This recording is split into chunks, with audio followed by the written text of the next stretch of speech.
यही नहीं, पहली बार बहुत साल बाद ऐसा लग रहा है कि आम आदमी से ये बजट दूर है।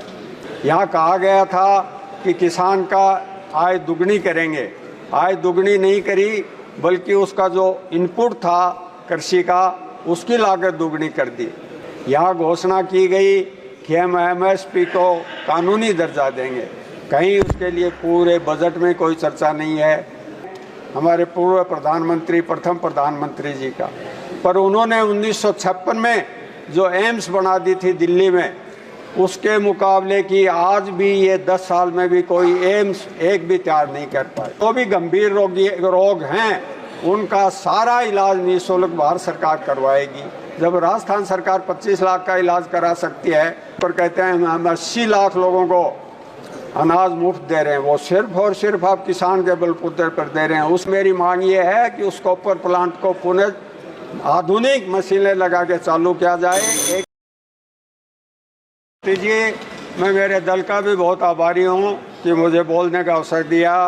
इस वित्त विधेयक पर देखने से लगता है कि ये धनवानों के लिए, धनवानों के दोस्तों द्वारा, धनवानों से सहानुभूति रखने वाले लोगों द्वारा ये बजट तैयार किया गया है। एक तरफ कॉरपोरेट जगत को बहुत सारी छूटें दी गई हैं, कहाँ 32% उन पर टैक्स लगता था उसको लेते लेते 20% पर ले आए, और दूसरी तरफ जो आम आदमी है, जो नौकरी पेशा लोग हैं, उसके 7 लाख करके भी बहुत खुशी मना रहे हैं कि 7 लाख रुपये हमने उसकी लिमिट कर दी, 17,000 रुपये की उसको छूट दे दी।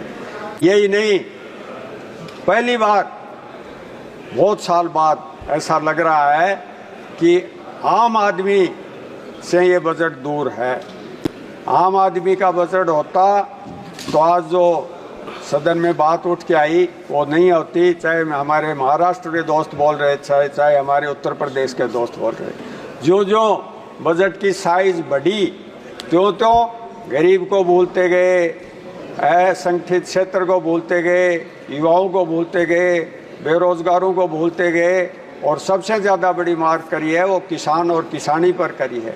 यहाँ कहा गया था कि किसान का आय दुगनी करेंगे, आय दुगनी नहीं करी बल्कि उसका जो इनपुट था कृषि का उसकी लागत दुगनी कर दी, और दुगनी पर भी नहीं रुके, जीएसटी कृषि उपकरणों पर लगा दी, आपके फर्टिलाइज़र के कट्टे की साइज कम कर दी, आपके जो किसान की और दूसरी बातें थी, किसान का जो कर्जा माफ करने की बात थी उस पर कोई ध्यान नहीं दिया गया।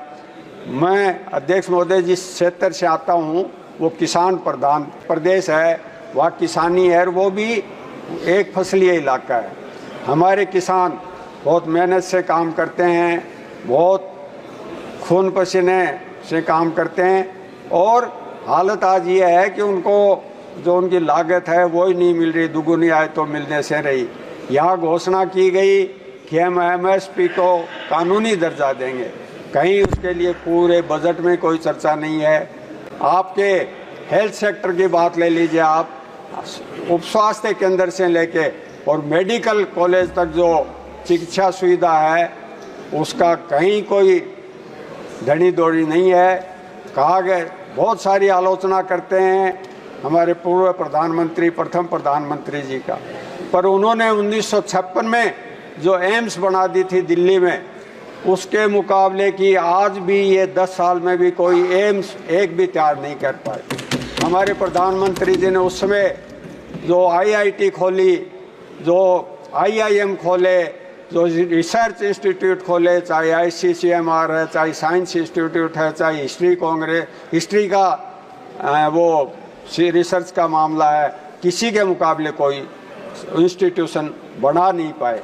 दूसरी तरफ एक तरह से सभी तरह के जो मेडिकल की जो सुविधा है, आज आप गांव के उप स्वास्थ्य केंद्र में स्टाफ नहीं है, उसमें सुविधाएं नहीं हैं, प्राइमरी हेल्थ सेंटर में सुविधाएं नहीं हैं, आपके सीएचसी में सुविधाएं नहीं हैं, आपके जिला हॉस्पिटलों में सुविधाएं नहीं हैं, और तो और मेडिकल कॉलेजों की हालत ये है कि उसमें आपको कोई सुविधा नहीं मिल रही। और वही कारण है कि आज प्राइवेट सेक्टर में कुकुरमुत्ते की तरह प्राइवेट सेक्टर में हॉस्पिटल और मेडिकल सुविधाएं उपलब्ध हो रही हैं।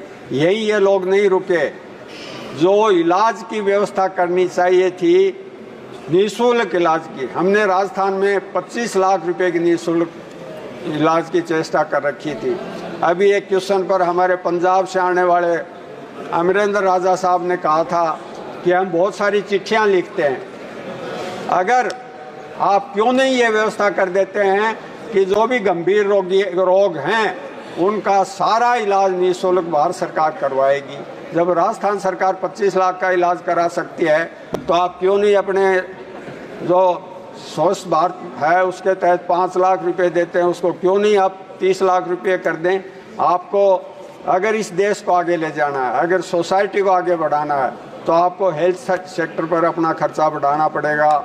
आपको एग्रीकल्चर पर आप 21 में 4.40% खर्चा करते थे, अब आप 24 में उसको 2% 5% पर ले आए, जबकि 54% लोग इस देश के कृषि पर निर्भर हैं।